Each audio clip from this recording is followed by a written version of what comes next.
আমি দিচ্ছিলাম যে ঘরটা ঘেঁষে একদম গাছগুলো হয়েছে, একটু কি বলে এটা আগাছা টাইপের মতো, যেন সুন্দর বোঝা যায় আর কি কেকটা। তো এই যে আমার এখানে পাতাগুলো দেওয়াও শেষ সুন্দর করে।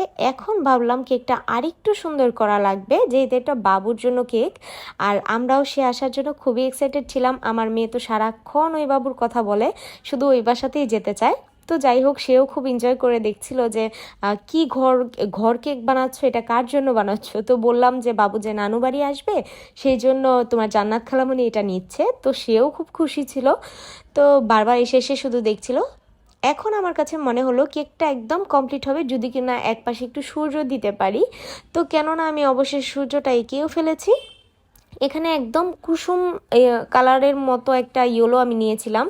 আসলে একদম ইয়েলো দিলে না কেন জানি সূর্যটা মনে হয় না, মানে একটু কেমন জানি লাগে। তাই আমি এরকম একটা কালার করে একটা পাইপিং ব্যাগের সাহায্যে আমি হোয়াইট কালার